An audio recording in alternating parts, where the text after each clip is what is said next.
You know, people keep dying and shit, and it's just like a natural part of life that we have to go through. The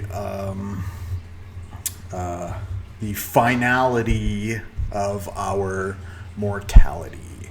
And latest death I just kind of wanted to touch on real quick for our cold open.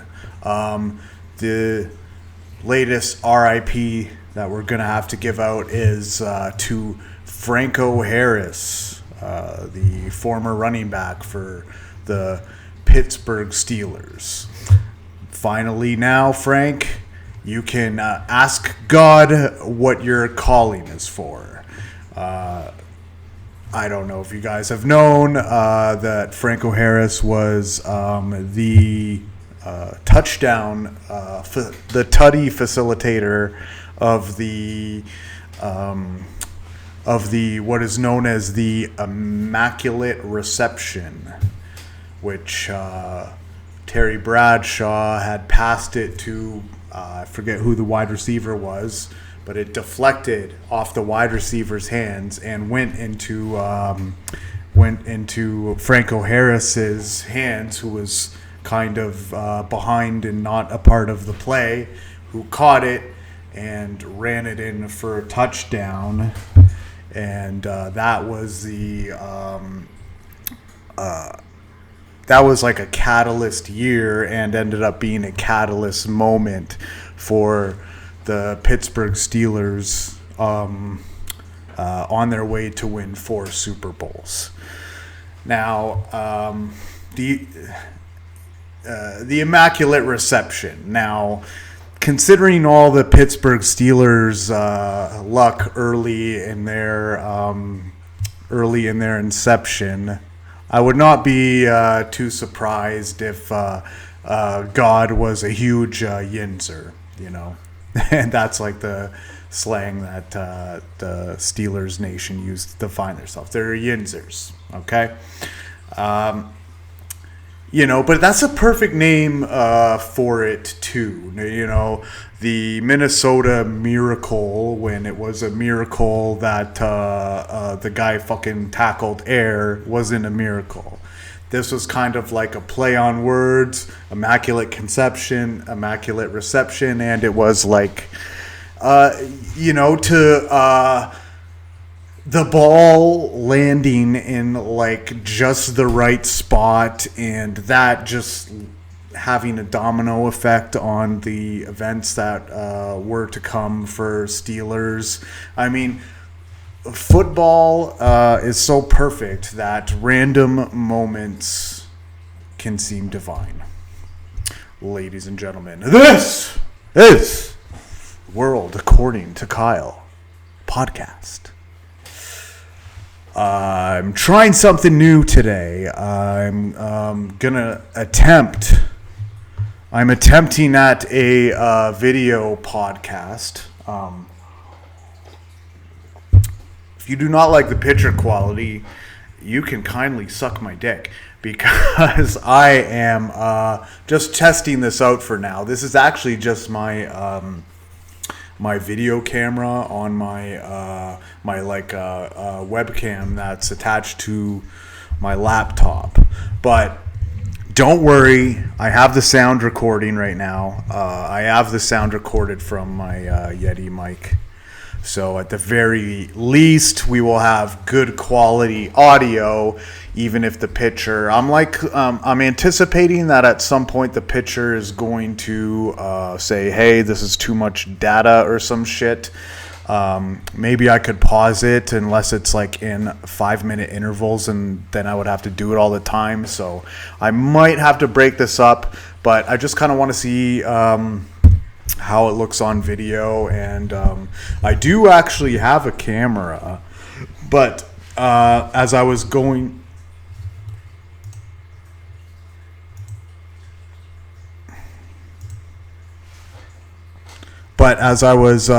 through my camera, I had realized that I do not have the AC adapter or anything besides just a battery that's powering it right now.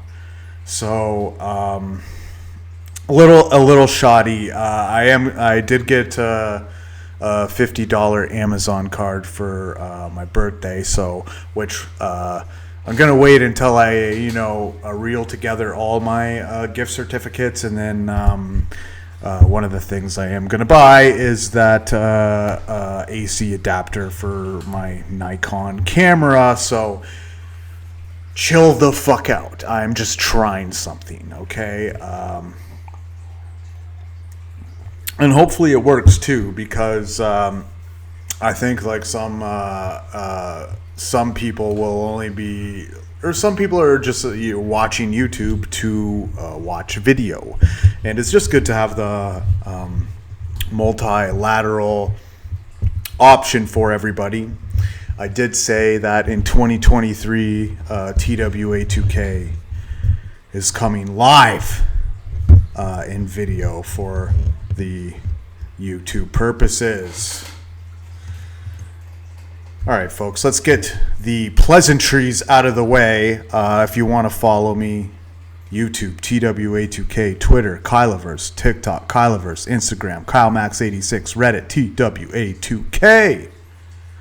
That's if you have questions or topics for the show that you want to have me covered.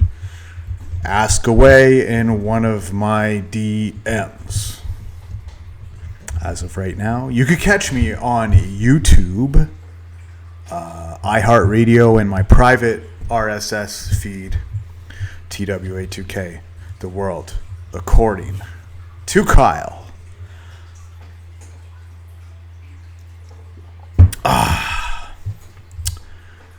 What a time to be alive. I didn't think I would get to this. This is my 36th episode.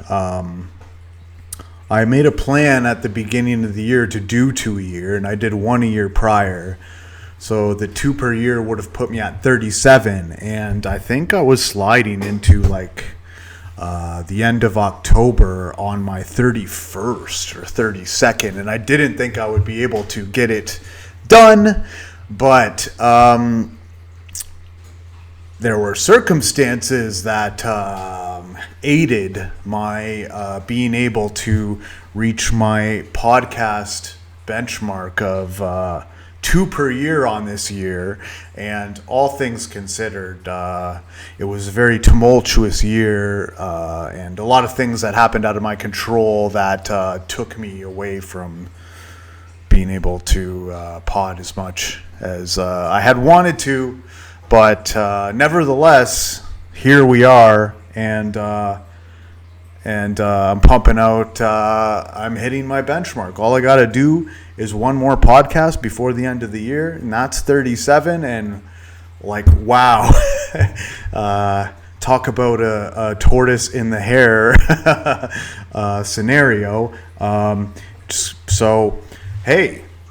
Shout out to me for hitting that benchmark, be it a little, I don't want to say it was completely out of my control. There was a lot of decisions that had to be made to get me to at this point right now where I have all this free time to be able to pod for you. And we're going to get into that with, I got a little Antiwork, r/Antiwork headline that we got to go over before we get into anything. I think it's very prominent. One of the 2 things in my life that are kind of like, going a little haywire, but I haven't been talking on account of trying to come to terms with the reality of the situations before I figure out how I want to present it to you folks. And this was one of those 2 things, my work situation. So we're gonna get into it. We're gonna get thick into personal, everyday workman's life. We got a lot else on the show too. We're gonna talk a little crypto on the show. We're gonna talk a little bit of football. We're gonna talk a little bit of news. A little bit of Canada-centric, a little bit of America-centric type of news. And, we got a lot. I always have a litany of topics that I can bring up at any given moment. It's just a matter of having the time to get out and do it.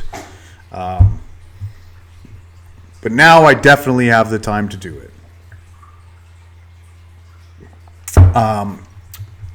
And I definitely have the time to do it because going into our first topic about Antiwork is because I quit my job.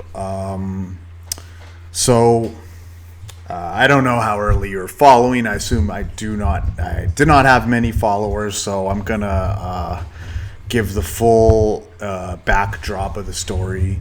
So I was working at this place. Like I've been in like kind of the warehouse environment for the past decade,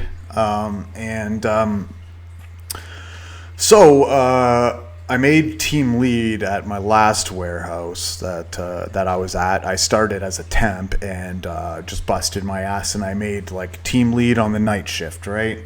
So, a few situations happened there, and I could see that they didn't really view me as mature enough to move me any further than the night shift team lead.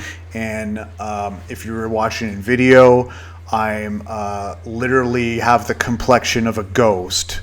So 5 more years of 5% vitamin D would not bode well for me, let's just say. So it was kind of getting at that point where I wanted to be the afternoon shift team lead, or I was going to start getting upset at what happened there. And long story short, maybe we'll get into it in future podcasts, but I just started fucking around there, and it got to the point where I got fired from that job. And, a little bit was on me and a little bit was on them, like maybe for another pod. But so I go to this other place, and, I came in with a little bit of reluctance and a little bit of, a little bit of distance. Where normally I'm like gung-ho and trying to impress. This one I was a little more reclusive and a little more pushing back on them wanting me to do more things. So we had the manager there who ended up leaving when COVID started. I think he was going to a new role or something. I don't know. They're very quiet-lipped about what had happened there. So that was my former manager. And so I found a good job that I was ready to leave these guys for.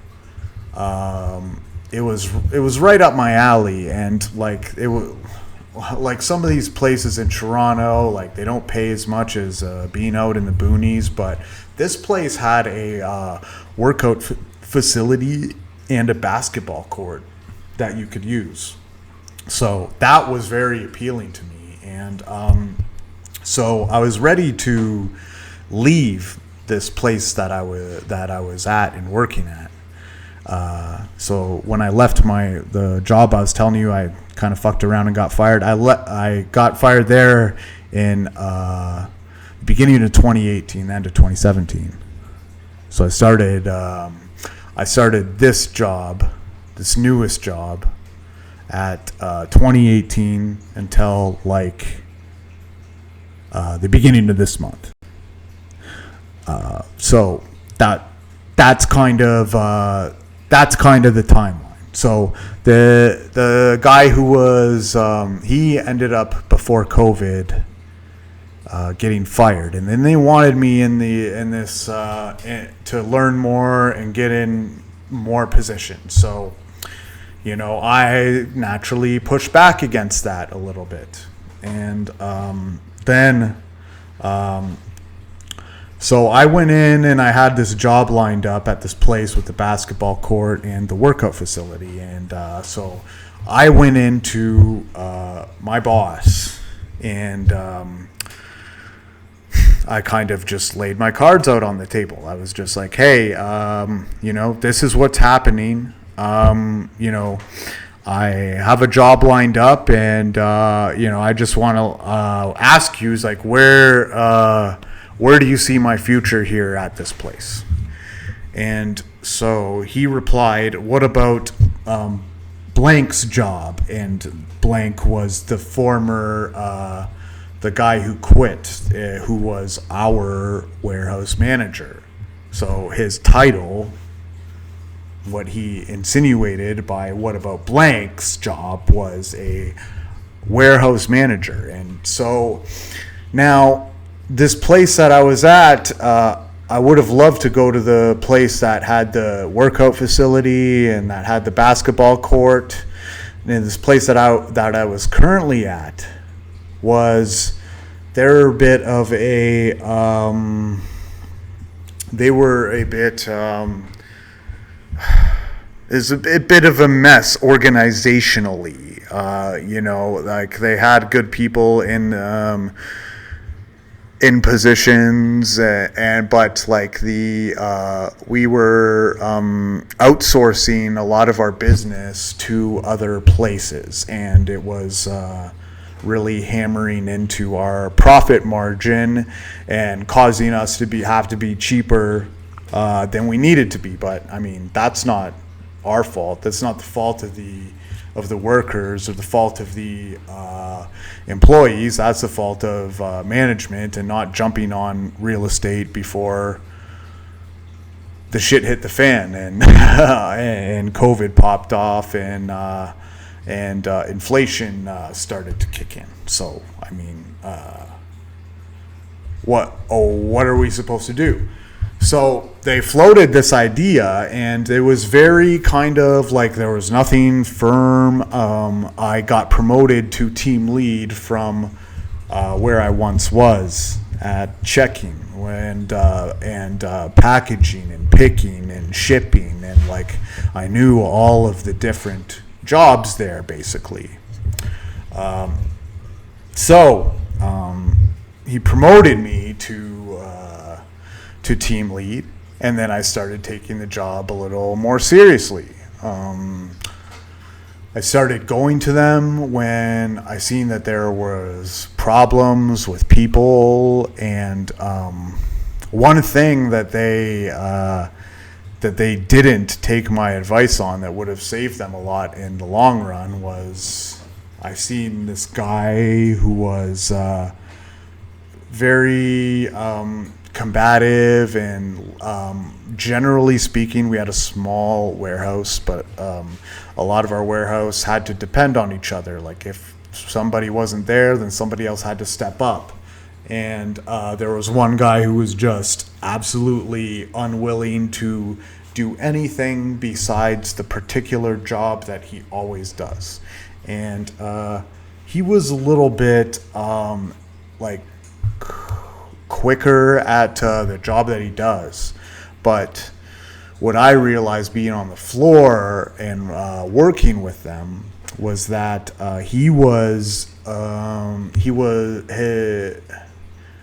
his personality and his way of being was taking more away from my team than it was giving.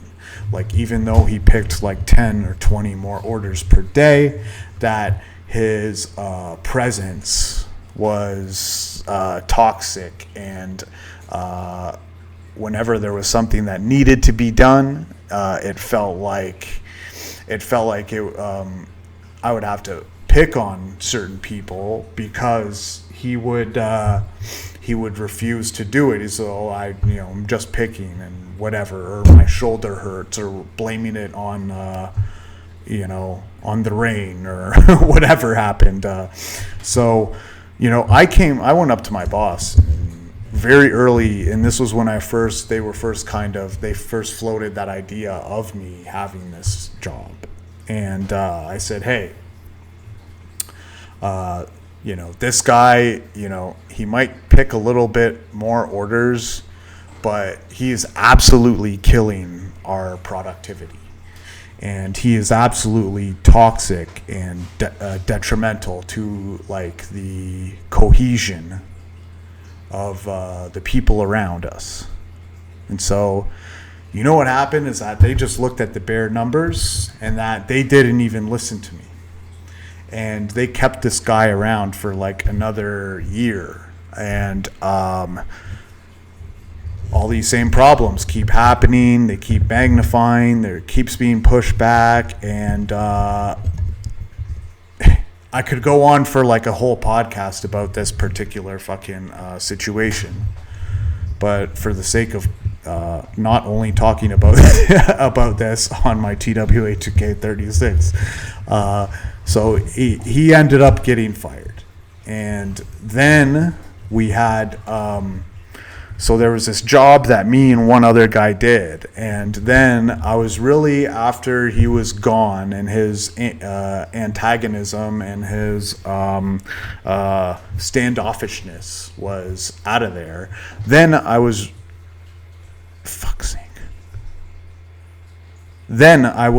really able to work with the other people around and get the most out of them. So I was right in the long run, and I called something out that they didn't think was an issue and was a huge issue. And so we didn't have a warehouse manager. We had 3 team leads, myself included. And one of the other team leads just saw that he picked orders fast, but was not really paying attention to what was going on. So this one job that me and just one other person were able to do, I got 6 or 7 people able to do by kind of setting a framework for them to contribute to the best of their abilities. And still, like, my whole theory not theory, but just, I don't think you can say it's really a theory. My whole way of being is that you're not going to be able to force people to work as fast as you want them to, but you can tell them what their job is and what they are to do, and how they decide to operate within that framework is up to you to pay attention to. If you think they're going too slow, then you should bring that up with them and say they got to go higher. So people can we're not here to crack a whip, and I'm not here to force you to work as fast as you want you to, but you have to be able to, you have to do what I need you to do should I need you to move from one situation to another. And so just having people that were not the best, but they were adherent to that modus operandi, that just having that, aside from one guy who was kind of good at picking orders, was much more effective and gave much more of a benefit in the long run. So now, that was one of my major victories at this place. Not only that, but I paid attention to inventory more than the last boss, and our inventory got better when I was there. And I was on the floor doing my thing. So I didn't hear much back from them in regard of like me in this role and whatever. I just put my head down and did my thing. And so about a year to a year and a half, like a year a year and a quarter, I started to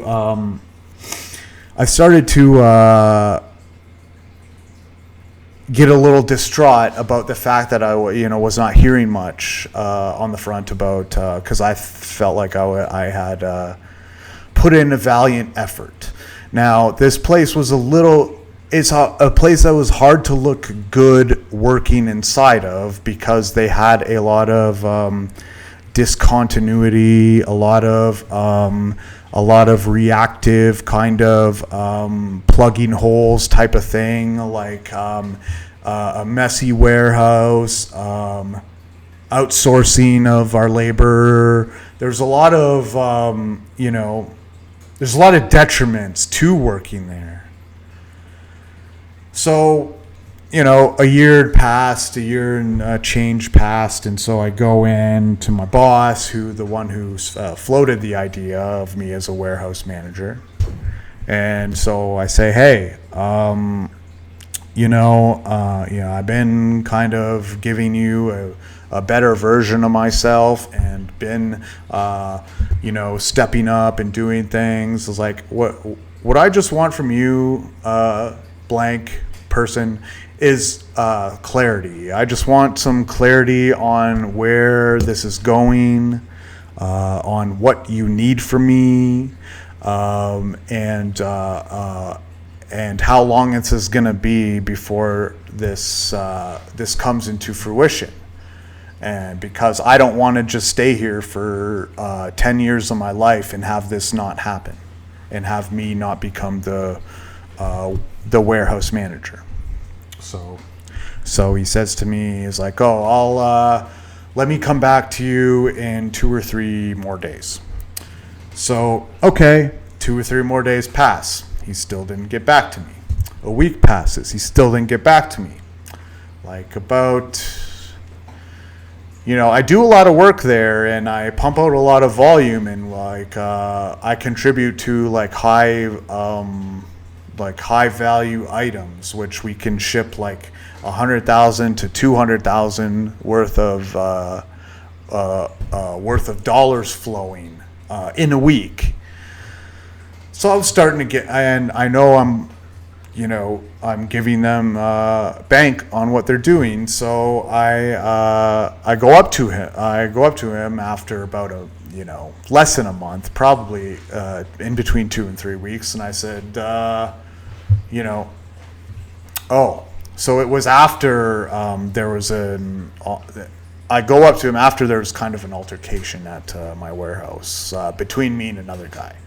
Now, it should have been nothing, but so here, I'll just explain it. So I had a guy offloading, and I had him putting it into a lane. We have 3 lanes you can put it into. Sometimes they're blocked, sometimes they're not. But I had him put it into a lane because we were loading it right away. We were taking it out of a trailer and putting it into another right away. We were adding some more stuff to it, but I said, just put it down a lane and we're going to load it right away. And he starts putting it away, putting it in its location. And so I say, hey, what are you doing? No, we're supposed to be putting this down the lane because we're loading it right away. So I just need you to put it down the lane. Don't put it away in location. So he says, okay. And then he's still putting it away. So, I go up to him and say, what are you doing? And he's like, hey, you're really starting to piss me off, because I wasn't allowing him to put it away. He just, he's the type of guy who just wants to go slowly and take his sweet ass time, but we didn't have the time to take our sweet ass time because we had to load it right away. We can't have the truck waiting there for 6 hours. So we went into my boss, and that's kind of when I decided, it felt like the other team leads didn't really have my back. They're just like, oh, I heard some yelling going on. It sounded like Kyle was yelling at him. I'm just like, no, I was just being direct and saying, why aren't you doing this? You're being insubordinate. Isn't the insubordination the worst thing?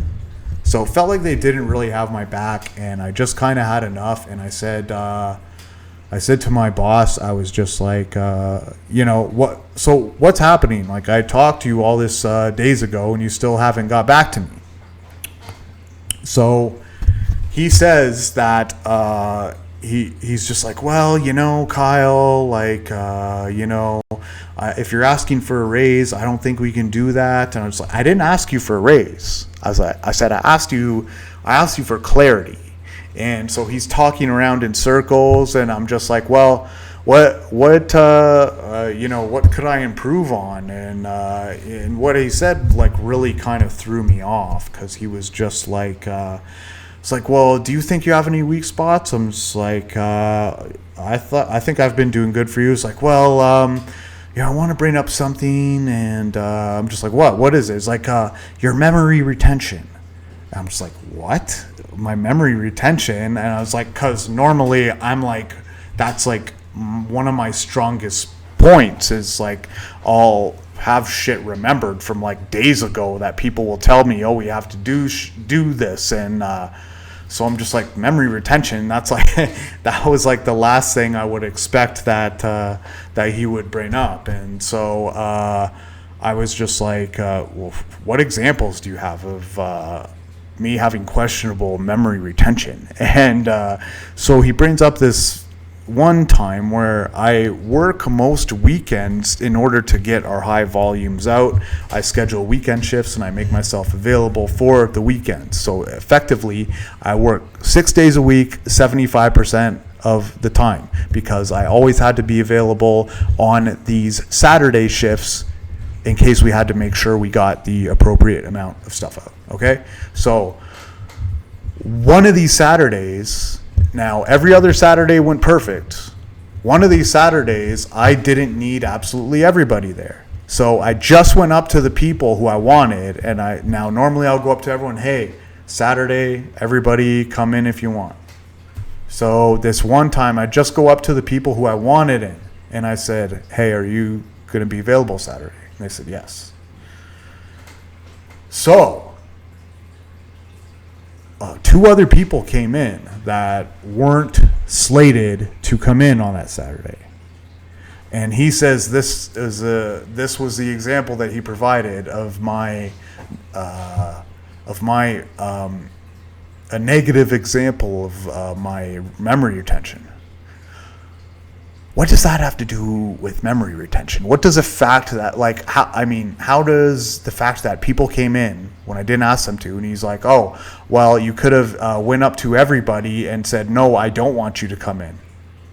Okay, but you guys don't have my back when I get in these little tiffs with people who are being insubordinate, but you want me to put myself out there to make sure that I subject to piss somebody off by saying, no, I don't want you in on Saturday because you're not as good a worker as the rest of people.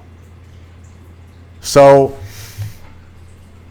it seemed kind of like full of shit. So I felt that based on those two interviews, or going into my boss those two times, that I felt like maybe that them floating this job to me, the potentiality of me becoming the warehouse manager, was just trying to gas me a little bit. So I stayed with them, and I think that there's no other way for me to look at that.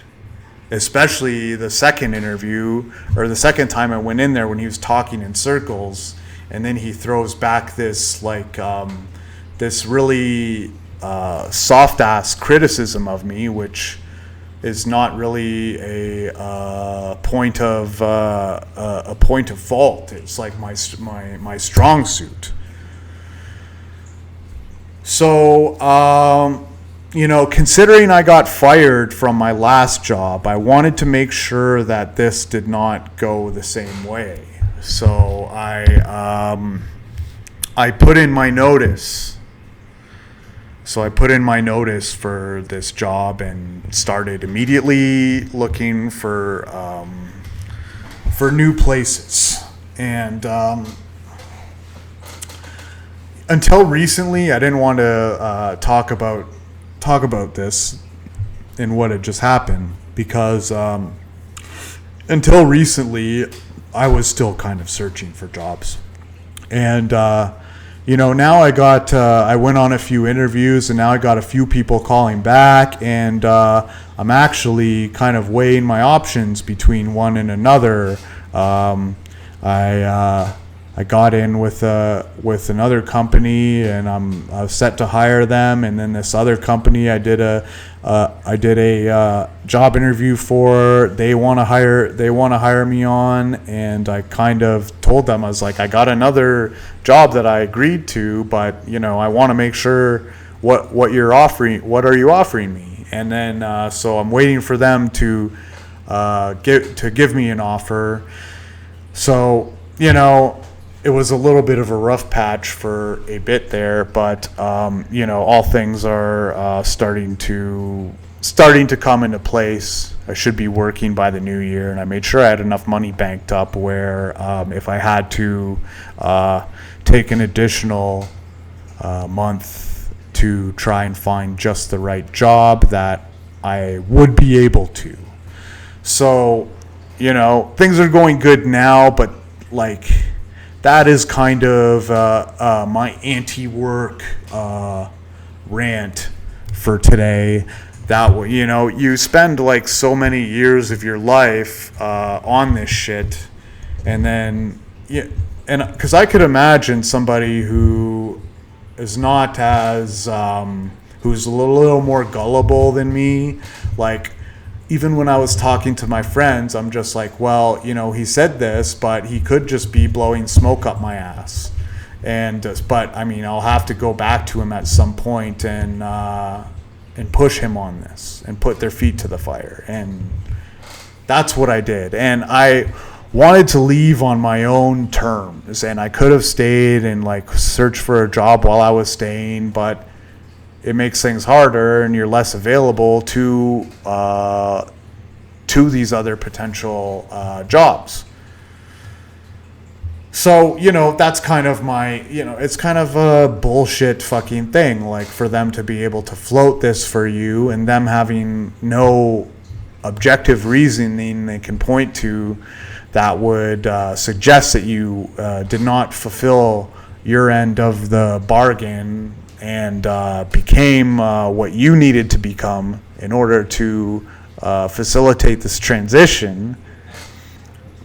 But if they never planned on doing it in the first place, then so I felt like I had to kind of leave on principle, and that I wasn't, and the potential outcomes of me staying would because I didn't want to get fired either, and my going in there was leaving my attitude a little short, and was starting to be a little more draining on me than it should have. So, at the end of the day, I did what I needed to do, and about to start some new jobs or a new job.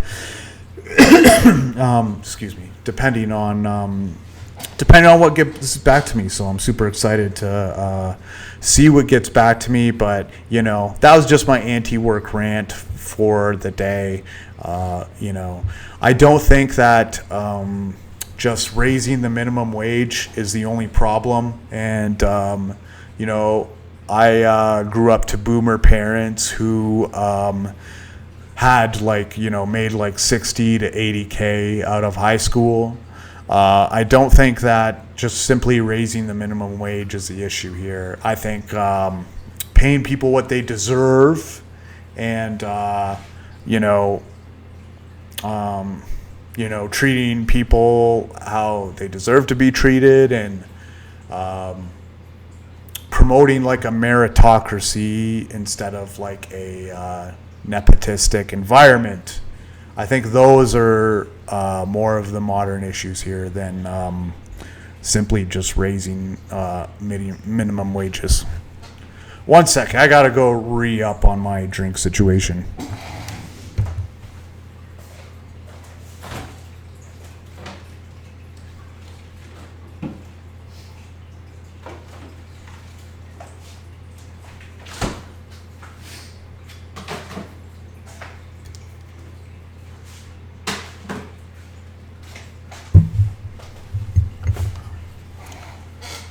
All right, we are back.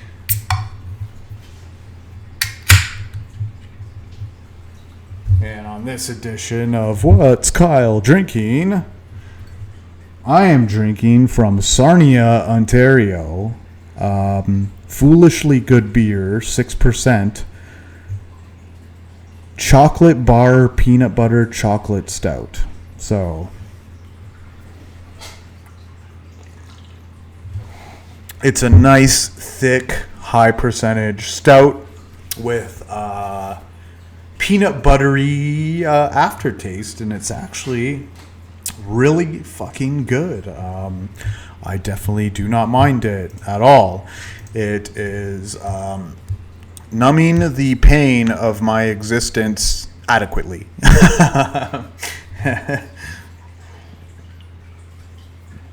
Oh yeah, that is pretty good actually. All right, so we'll get into a little crypto talk. I know I talked some last episode, but I felt like we didn't really get full into the weeds. So the XRP in Ripple. So Ripple is a company who sells a token, or who is responsible for the guidance of the token XRP and business, etc. So they, so Ripple is their case. Everything has been filed. Everything has been filed in the lawsuit that is going to be filed. And the case is effectively over in terms of a decision, or not a decision, but a discovery standpoint. The decisions are the only thing that's left to come. And it's kind of been a crazy journey. So we started around the time that I started my podcast. I probably bought my first XRP around the first couple of months that I first started my podcast, and it was it's been a crazy roller coaster. I did not expect it to be this long. I thought we would have had some sort of regulatory clarity or settlement up until now. But hey man, when I was first letting you guys know about this,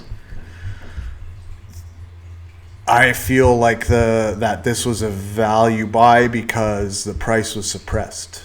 And I felt like the price was suppressed because of the lawsuit. And whether it was at $1 or whether it was at $1.50 or 50 cents, I still feel the same, that the price is suppressed, that it's about 1/10 of what it could be given the right legal and regulatory environment and condition for it to succeed. And that's what I'm banking on. And one thing I will not put up with is like this Charles fucking Hoskinson XRP community hatred. Like trying to create these sort of straw men out of the XRP community that just don't exist. Like trying to say, oh, hey, the XRP community is like this and they're like that. Like the XRP community and the the actual professionals who are responsible at Ripple and who are and the lawyers that they hired, etc.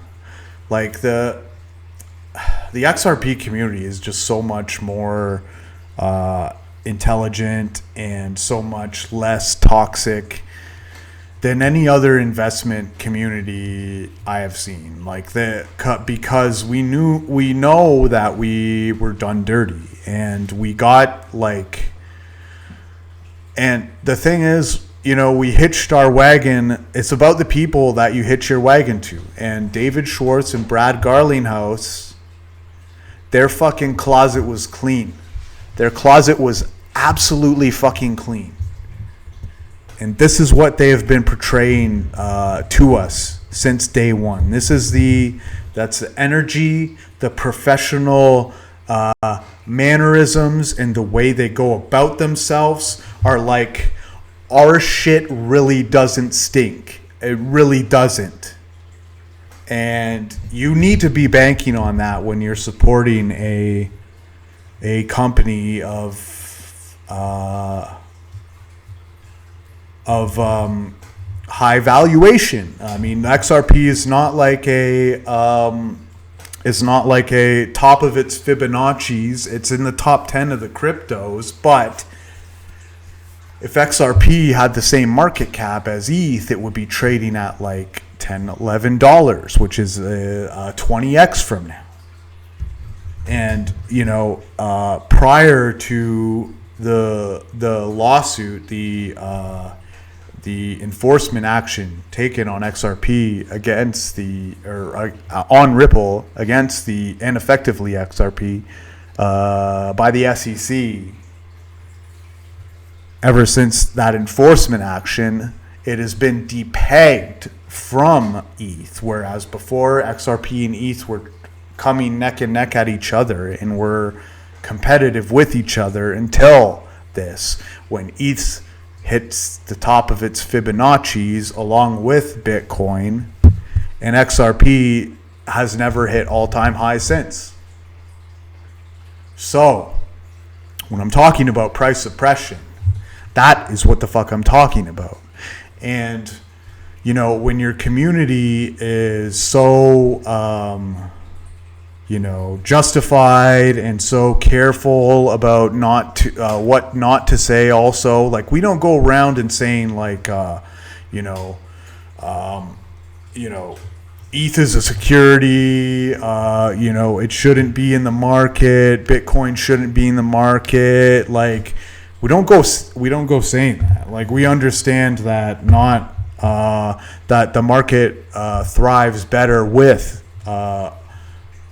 the top of the market being allowed to what it needs to do, and that's an underestimated thing about and a confusing thing. Why Charles Hoskinson and why Vitalik Buterin and Maxi Kaiser, why they hate XRP so much, because like they know what it's capable of doing, but they're hating it at a detriment to Ethereum and Bitcoin, because what XRP is going to do is going to create CBDCs, make government money legal to put online, instead of having these shady ass companies that could go tits up at any minute and will depeg from their dollar value because they don't have the assets to back up what they say they're backing up. And so the sooner we get to the realization that we want like, even though the underlying processes of how XRP token operates is decentralized, we want to be able to mold it to the regulatory framework to allow central banks and fiat to transfer online seamlessly. Like, how does that not help any random speculative crypto, speculative or not? I mean, it's kind of cutting off your nose to spite your face to have a sort of opinion like this, which is kind of another opinion was Vitalik Buterin, who's the ETH's co-founder, who used to work at XRP, by the way. He was saying that XRP is centralized. How the fuck is XRP centralized? Okay, like, I don't know who needs to hear this, but being regulation does not equal centralization. And just because your regulation does not mean that you're compliant with their laws and what they do. So another way of me saying that was like, just because XRP can mold itself to being regulated the way a central bank would need it to be, it doesn't take away from the fact that it's decentralized by nature and that its underlying processes are decentralized. Like, Brad Garlinghouse cannot cause XRP to crash the way that Do Kwon did for Luna, in the way that SBF, Sam Bankman-Fried, did to FTX. That is a centralized idea. If somebody who is a ruling authority from there has the power to kill switch and tank the coin to 95 to 90% of its value, I would say that's a lot more centralized. And even Bitcoin's underlying mechanics are more centralized than XRP because there's fucking less of them, okay? And if somebody wants to spend trillions of dollars, they can own half the Bitcoins and have a chokehold on the market. Now, isn't that more centralized inherently than something that is more liquid, but still operates on blockchains in a decentralized manner, as in anyone from anywhere in the world can transfer within seconds? So what we have here is a little bit of a battle, and it's really bizarre. I just see it as like the fact that Charles Hoskinson and Vitalik Buterin are attacking this. That just kind of shows to me how much of a threat they feel that XRP is, and how much levels they would rather have us like at a less than $1 trillion market cap, as long as XRP is not a major player, than have XRP draw all this institutional money and us be at like a $5 to $10 trillion market cap and having Bitcoin and Ethereum reap the benefits. That they're more against that than they are having a low 1/10 of the size of the market cap potentially. So that in and of itself should tell you all that you need to know. Now, I've gotten in a little bit of a pickle with my crypto. I never mentioned this on the program because I knew it was kind of a risky thing. It did end up coming to bite me in the ass, but I never promoted the idea and suggested that you, as a TWA2K audience, should have done the same. And that idea was that I put not a majority, or not a half, or like not a quarter. I put a not insignificant amount of my XRP onto Celsius.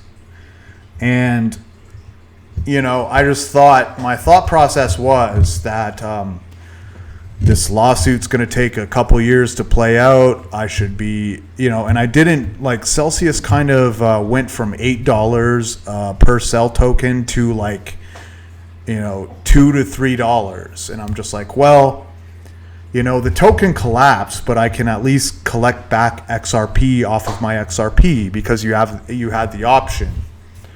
And this is before all the FTX, and this is before Luna, and this is before all the crypto problems. Celsius, of course, was the first thing to fucking go tits up. Of course. So me and my not so significant fucking amount of XRP. I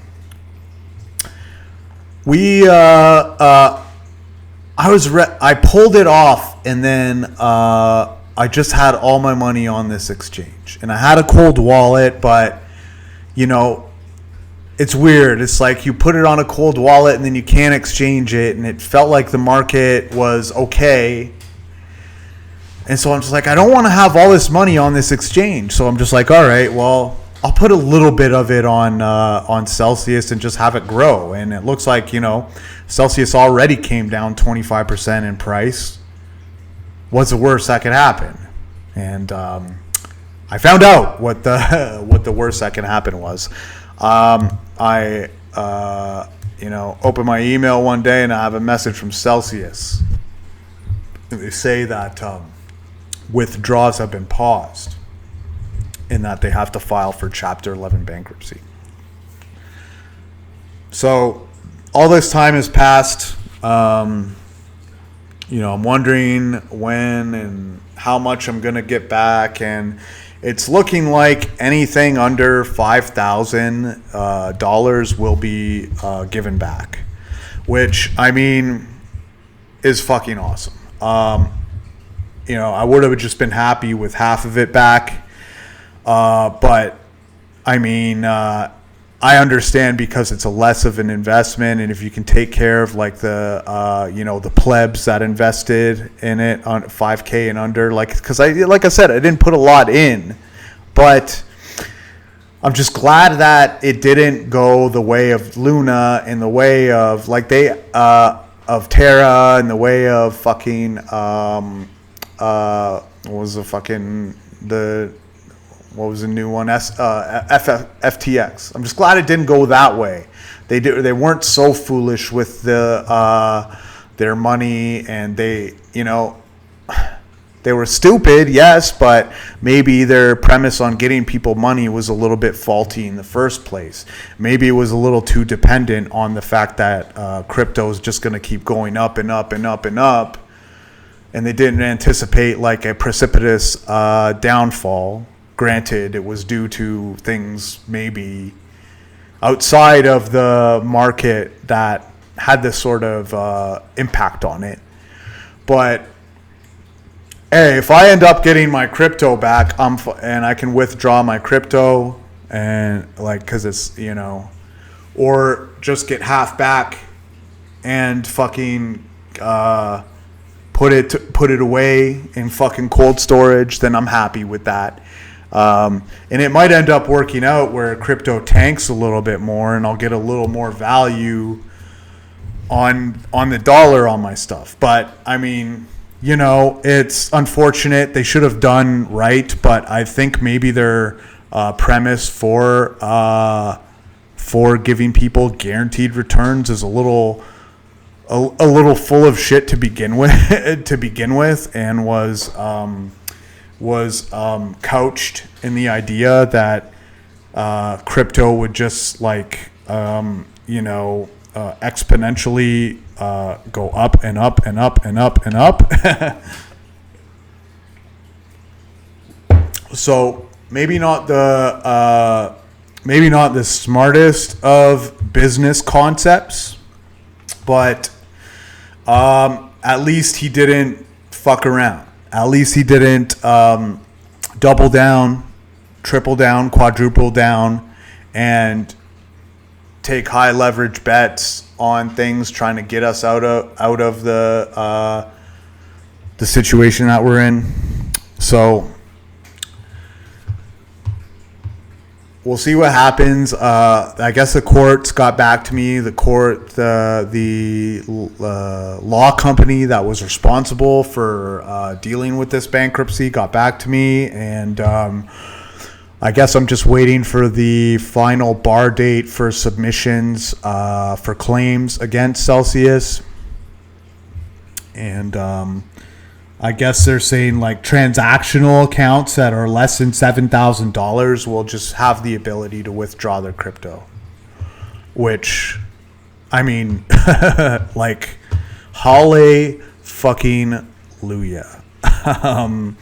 That's all I have to say about that. If that is the case, that could have gone a lot worse. And I don't know who needs to hear this, but if you got your money on an exchange, if you got your money on a hot wallet, reconsider it. Get your money onto a cold wallet so that you have control over it, so that you don't have to worry about anybody or anything fucking up.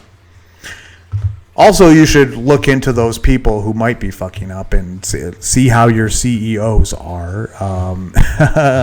I think that goes without saying. But yeah, I mean, as long as you have your money into cold storage, then you have total control over it. And I was the one telling, so how I know that I didn't recommend Celsius to you guys is because I didn't recommend it to my friends. And I told them, I'm just like, it comes at a certain risk. You get, 1% back a week. You get a certain percentage back a week, but it comes with the same risk as anything comes. If it goes tits up, then your money is gone. And that's why I didn't recommend it. Should always, the first thing you should buy before you buy any crypto is a cold storage device. Now, you can have a wallet online, and that might be better to transfer your crypto to, because as long as it's your keys, it's your crypto. But I mean, I use Trust Wallet, and what's to say that Trust Wallet doesn't go tits up? So I think much less so with an exchange, and especially when you're promising rates of return for holding your crypto there in order to bolster your the amount of accounts on your network, that is probably where it gets problematic. All right, so let's move along. Let's talk some more football. Now, I don't know if you've been following us, but we got a bet for Cincinnati Bengals to win the Super Bowl at 20-1, maybe 21-1, depending on when you bought it. Could be as high as 25 or 26-1. So we got a Cincy to win 20-1 plus. Now, they've been on a nice little run, and I had my intense criticisms of Zach Taylor earlier in the year. I've since, in the middle of the season, kind of backed off of them. Now I'm kind of I can see these things. I can see things there that, might be a problem. Okay, if we're playing Mike McCarthy in the Super Bowl, then not such a big deal. But if we're playing Sirianni in the Super Bowl, that the edge between good coaching and bad coaching could be the difference that wins us the Super Bowl or not. Now, so on the T. Higgins touchdown was a very long developing play. And this was when Cincinnati really needed to score a touchdown on third down. Now, I was just like, T. Higgins, he was on the Y, it was on the X side, and I said, play action and T. Higgins on a post to the corner. And so they had play action and they had T. Higgins, but they waited for him to loop all the way around to the Y side of the end zone and caught a ball maybe 15 feet away from the right sideline. So there's this long. Sometimes they have too much long developing plays and not have enough quick outs for Burrow. I would say that can be an issue. That can be an issue with Taylor.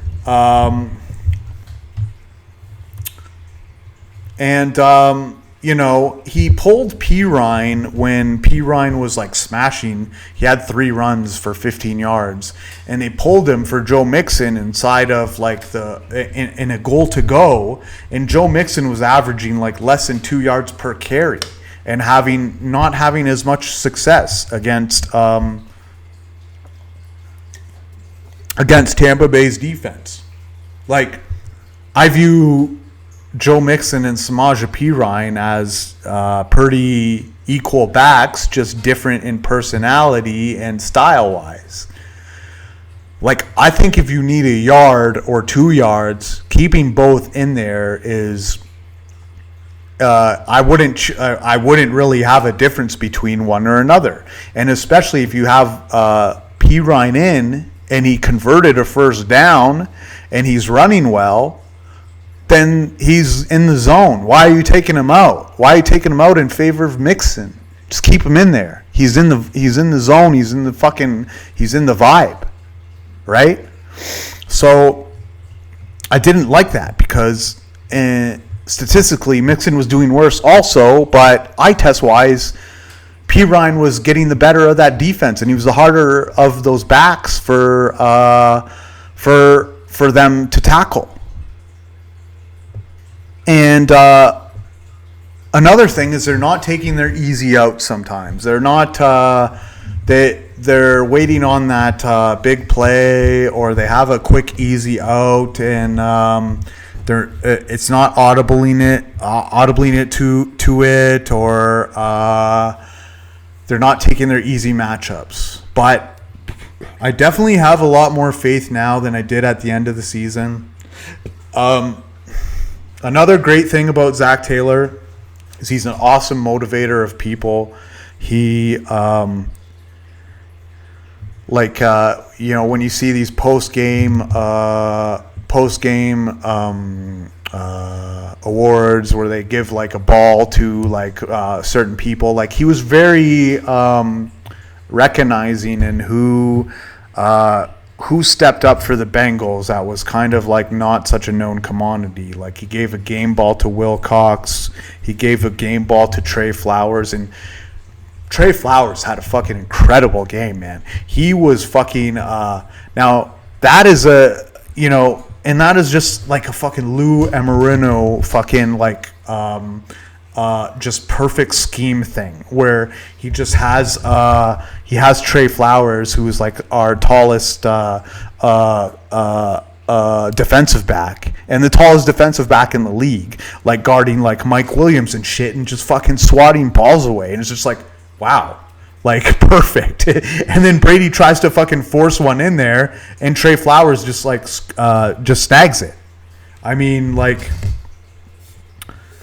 I'm loving our odds because I think we are the most complete team in the NFL. If that game versus Tampa, we got like a 50-50 Zach Wilson coaching performance. If we get a 70-30 where he's like 70% of the time he's good and 30% of the time is in, then we will win the Super Bowl. We will win the Super Bowl. If he just does what he's supposed to do 70% of the time, we will win the Super Bowl. And if he does it mostly when everything's on the line, we will win the Super Bowl. And that is the most important matchup because these players, these guys are succeeding in spite of being put in suboptimal situations, and they're succeeding despite this, which is absolutely incredible. And if we get a 70% performance from Zach Taylor in terms of game theory, strategy, head coaching, if we get a 70-30 from Zach Taylor, if we get a 70% outing from Zach Taylor compared to a 50% outing we will beat any team in the league. Any team in the league. So, you know, it's not going to come without its... it's not going to come without a sweat. I know that. I actually almost recorded my reaction to the Tampa game because I felt something coming on and we were getting crushed for a couple quarters. I'm just like, you know, this might just be like a fucking typical Bengals where they just fucking just like really tear it on in the second half, and it was just a little too crazy, even I think for TWA2K. A couple more topics with football. Holy cow, we're already an hour and 10 minutes into this shit. You know, it's coming easier by the day. Hopefully, I can get this video out, and it's not stopped yet, so hopefully it just saves normally. It's a little blotchy. It's recording, and it's not quite 1080, but I don't know. I hope this attracts more YouTube audience, and by the time 2023 comes around, and I get my fucking adapter for my good camera back, then we'll really be rolling. We'll really be rolling. So, Zach Wilson. A lot of people are quick to dismiss him, and a lot of people are kind of wanting to pile up on him, and he's like the easy target. Now, I own both Zach Wilson and Mike White. I actually just picked up Mike White on a waiver wire fucking budget smash so that I have both of these guys. And who knows, they could end up picking up a guy. I think everything's on the table. Now, I think it's easy to just say Zach Wilson is, problematic because of his, problematic press conference, but you know, he hasn't had one since. And the thing that I like about Zach Wilson is that I see the talent. I see the athletic tools. I see both the elusiveness and the ability to throw and the scampering, and I just don't see it all put together, and I don't think that it's reasonable to expect that so soon, especially when he hasn't had a full year to develop. He had to start right away and adopt NFL speed right away. I think that's the hardest thing to do as a college quarterback, is to adapt to NFL speed, and that's the last thing that's going to come. But it's a lot more easy to take someone with a talent and have them adapt to NFL than to take someone without the talent and have them be serviceable enough to have their weaknesses mitigated. What is that guy's name? I forget. Davis Mills. You're not gonna, he's not gonna run a 4.5 40. Okay. He's not gonna be able to sling the ball on a rope. He's gonna have some arc to it. There's certain talent features that he just is not gonna provide. Now, Zach Wilson has these talent features. He's just not taking his easy shots. He's not taking his layups. He's seen the field bad. On that last drive, and the thing is, you want to talk about Zach Wilson's accountability. Where's the accountability on Salah in not taking any of those fucking timeouts? Where's the accountability there? How about I want to see some accountability from everyone if you expect it from Zach Wilson? Maybe Zach Wilson is just a reflection of the lack of accountability that's going on around him, okay? Because he was doing fine when Breece Hall was in there, and now Breece Hall is taken out, and now that offense falls to shit. Now nobody can win their matchups. This isn't Okay, he's missing his open guys, yes, but are his wide receivers, like, they don't have a true wide receiver one, like a guy that can just boss up and go and fucking Hopkins and fucking Higgins and like fucking AJ Brown and just Moss one. They don't have that guy, and that's lacking. Okay, so that is an important part of your of a wide receiving core that, if you don't have, detracts away from everything else. And I know Garrett Wilson's probably pissed at Zach Wilson, but you can't expect that transition to come overnight. This isn't, you're not trying to beat people at the line of scrimmage within milliseconds of framework. You're trying to decipher NFL defenses and throw balls out within a millisecond of time to the right read and remembering where all your receivers' routes are. This is not fucking an apples to apples comparison. So now, whatever the Jets do is whatever the Jets do, and maybe their trash might be somebody else's treasure. But I just think it would be kind of foolish to give up on Zach Wilson based on what we've seen so far. Now, here's the bad side of Zach Wilson. So that when he converted the 3rd and 17 to I don't think it was Garrett Wilson. I don't know who it was. But when they converted the 3rd and 17 and to Elijah Moore, he didn't get out of bounds, and he almost and they almost had the clock run out because he didn't get out of bounds. So he's not even fucking fully aware of the nuances of the game yet. Okay, so he's not even fully aware of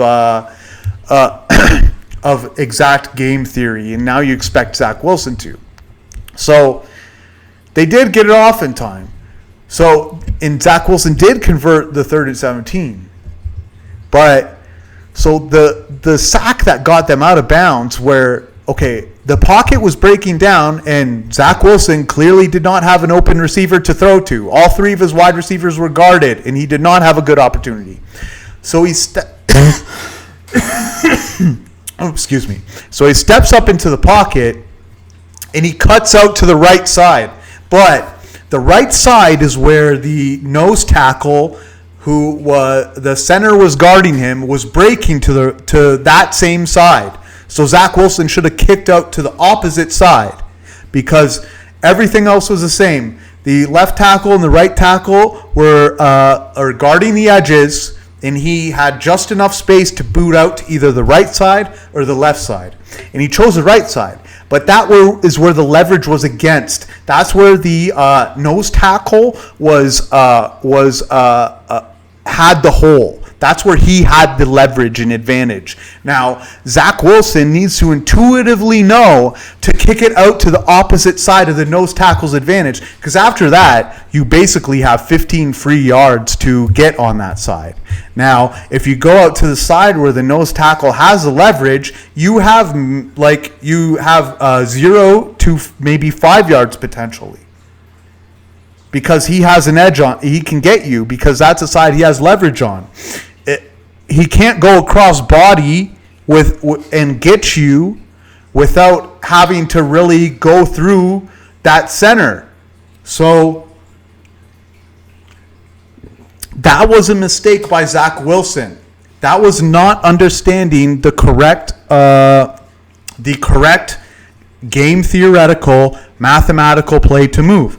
The correct mathematical play to do is to go to the side where there's the least leverage coming out.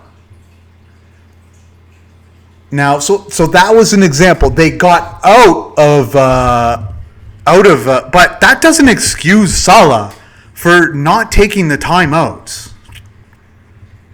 For not taking the timeouts and forcing a greater clock on Zach Wilson. So there's a little bit of blame to go on both sides, and I think Salah has just as much accountability, even in the game where they are pissed off at Zach Wilson for. Salah was responsible for them kicking it off to New England to give them an opportunity to run the ball back, which was an opportunity that they won the fucking game on. Now, that being said, New England's in a real funk right now as far as their coaching wise goes. Like, I really don't know what they were thinking with Matt Patricia. I think it was like they had a thought in their mind like Matt Patricia was like going to be an example of a theory of failing upwards. Like, you were a bad defensive coach, so that de facto makes you a good offensive coach because you're awful at defense. And that didn't exactly turn out as it planned. Just one of the many flaws in the Patriots system right now. I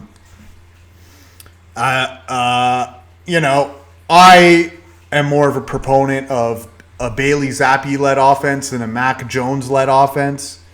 That's me personally. And I think New England's offense is designed better for Zappi than it is for Mac Jones. That also. And I think San Fran really fucked up by not taking Mac Jones over Trey Lance. I mean, hindsight is 20/20, and I thought they should have took Trey Lance because I seen that he had higher upside, but San Fran clearly wanted him. He was the first guy they visited, and he fit their scheme better. But maybe Brock Purdy is an acceptable substitute. But so I'm sure you guys all seen that last play where there was a lateral where Stevenson runs it up the gut and kicks it out to Jacoby Myers, who throws it up in the air, up for grabs. Las Vegas takes it and fucking scores off a walk-off.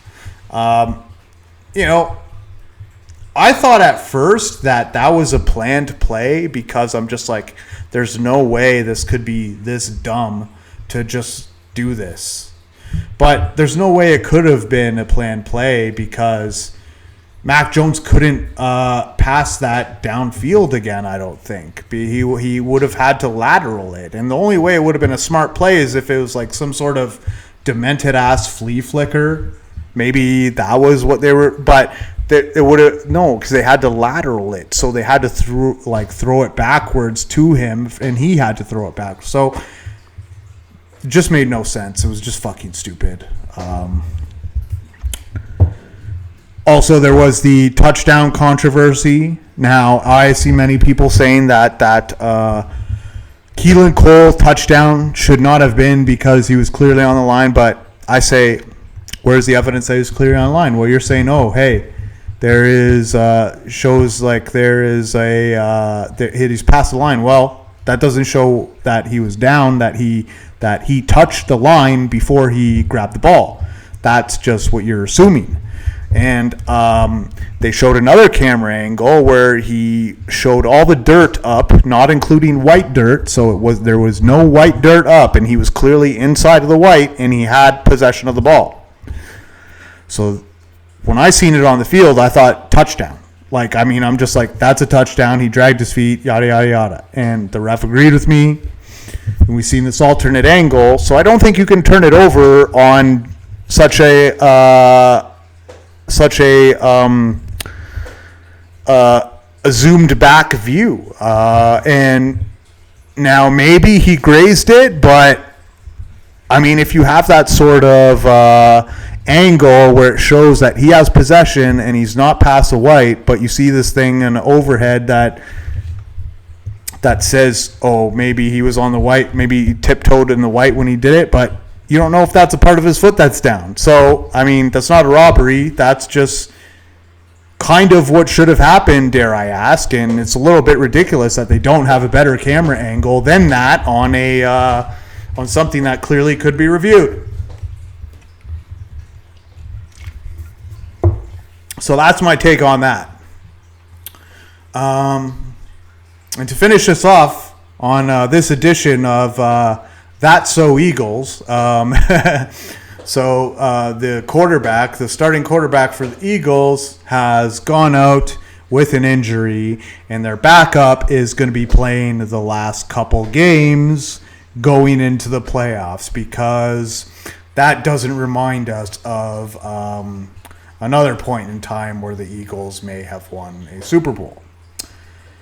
You know what? And they might be who I'm kind of fearing the most as a potential rival in the NFC, as a Cincinnati Bengals Super Bowl to win the Super Bowl ticket holder.